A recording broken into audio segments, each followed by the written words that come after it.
Hello everyone, Charles Watts here, the Arsenal correspondent at Goal, joining you from my car, which can of course only mean one thing. Here I am at Arsenal's training ground at London Colney, ahead of Mikel Arteta's press conference. Arteta will be speaking to us in about an hour's time, going sort of previewing, looking ahead to the game against Brentford at the weekend. Big game for Arsenal, of course, coming into it off the back of that defeat at Everton last weekend. Brentford arriving in very good form, 9 unbeaten for them, only conceded 1 goal in their last 5 league games. So Arsenal are going to have to play a hell of a lot better than they did at Goodison Park if they're going to get back to winning ways, and getting back to winning ways is going to be so important with that huge game against Manchester City to come on Wednesday evening. Expect Mikel will be asked plenty about what's going on at Manchester City at the moment and the charges being sort of thrown at them by the FA. I'm fully expecting him to say absolutely nothing on it, but he will certainly be asked, I imagine. Interesting to see what he has to say about Emile Smith-Rowe as well and his fitness. Is he worried about what's going on with Emile Smith-Rowe?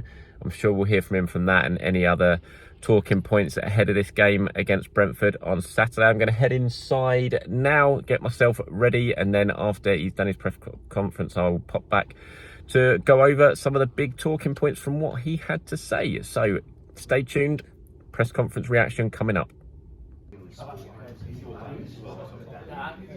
Sit down quickly. Yes, I can sit down. Oh, that's fine, yeah.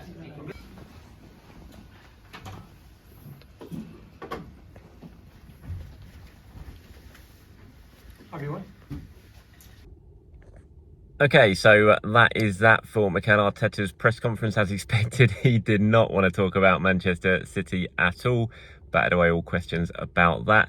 Good news on Gabriel Jesus. As I reported earlier on this week, he has now returned here to London Colney. Mikel confirming that today, and had some good sort of injury updates on him. Apologies, I'm going to have to keep looking down because I've got my computer here just so I can talk about, go through the quotes that he had to say in the press conference. On Jesus, he said, Gabby's doing really well. He's been outside a little bit, early stages, and he keeps pushing everybody every single day, but we need to respect timelines and processes, but he's doing really well. He was then sort of pushed a little bit more on that.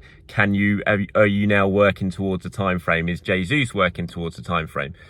To which he kind of basically said no, and we just got to keep putting more loads through that knee, see how it responds. But, you know, definitely good news on Gabriel Jesus. The fact he's here, the fact he's now training outside, you know, doing stuff with the ball, with his boots on, that can only be a positive thing. Fingers crossed, all goes well, the recovery keeps going to plan, and we see Jesus back as soon as possible. I still think next month at some point is the best case scenario, but we shall have to wait and see. In terms of other injuries ahead of this game, he's ruled Emile Smith-Rowe and Reiss Nelson out. I'm surprised he's ruled Emile Smith-Rowe out, because not Emile Smith-Rowe, sorry. I'm surprised he's ruled Reiss Nelson out, because Reiss has been training in full training for the last 2 weeks now. He trained ahead of the Everton game last week, and he's trained all week this week. So I'm surprised he's ruled him out. He says he's still not ready to contribute, which is a bit surprising. Emile as well. He does say that Emile's back outside now, so that's good news, but obviously he's not going to be fit for this game against Brentford. But at least it's good that he's back outside, because I think we all want to see Emile Smith-Rowe fit and available for the second half of the season. And it was a bit of a blow, him coming back and then picking up another little niggle. Different injury, obviously. This time it was the thigh rather than the groin. But still, I suppose that is to be expected, because when you've been out for such a long time and you come back, sometimes you put a little bit too much pressure on your body and you end up picking up an injury elsewhere. And that's what happened with Smith-Rowe. But good that he's back outside, even though he's not going to be available for the match tomorrow. So those are the main sort of team news ahead of Brentford. In fact, obviously no Jesus, no Nelson, and no Smith-Rowe, according to Mikel Arteta. Although, like I said, I still wouldn't be surprised if Nelson does squeeze into the squad, but we'll have to wait and see for that. I'll go through my predicted 11 for that one a little bit later on in this video. Spoke a lot about Flo Balogun. Not surprising, given how well Balogun's doing. Top scorer in France now this season. Fantastic season for him. He was asked about Balogun, and this is what he had to say.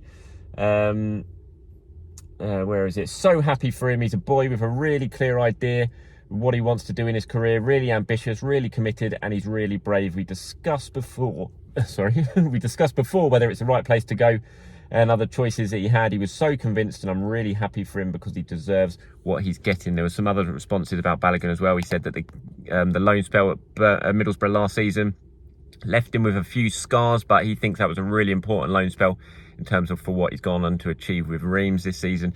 Didn't say what he was going to decide to do with Balogun at the end of the season. He just said, you know, that's something for when the season's over. We'll all sit down and decide on it. But yeah, good words about Balogun. He praised a lot Gabriel in this press conference as well. Justifiable praise in terms of how well he's performing. He said, look, it's not only about his performances. I think it's the way he's evolving. He's getting better in every phase of play and everything that we demand him to do. His leadership in the team, his mentality as well. I think he's come a long way since he's joined the club. I think he's absolutely spot on there. Gabriel been absolutely great this season. There were a couple of errors earlier on in the season that kept getting highlighted. I mean, I highlighted them as well, but I mean, he's really, certainly since coming back from the World Cup, he has eradicated those sort of errors from his game, and he's just been on top of his form for a long, long time now. He's the only one who came out of that game against Everton last weekend, I thought, with real credit. I thought he was very good in that game, and he has been throughout, so he deserves to get some praise for Mikel. I asked him whether the Man City game on Wednesday, how it's going to be really tough not to let the players think about that going into Brentford, and the sort of response he get was like, trust me, we are going to be thinking about Brentford. Man City is not going to be on our mind. And a lot of times you just wouldn't really believe that, but the way Arteta was talking and the way I know what he's like, he'll be drilling it into those players on the training ground that they cannot afford to take their eye off the ball this weekend. He knows how good Brentford are. He knows the sort of run they're on, how strong they are, the trouble they can cause teams. And I think that was one of the overall things that came from this press conference, was just how determined Arteta was to focus purely on Brentford this weekend. And he said he had a lot of praise for the players for the way they've responded to that defeat last week. He says they've been very good. He's really got the sense that they can't wait for the match tomorrow. And he thinks that what he's seen in training this week suggests that they are going to be really up for it for that game tomorrow, and they need to be, because, like I said, they are facing a very good side. He was asked about the possible Super League revamp. He said that's another topic that I cannot touch, very similar to Manchester City. I see Pep Guardiola's been going off about that in his press conference today.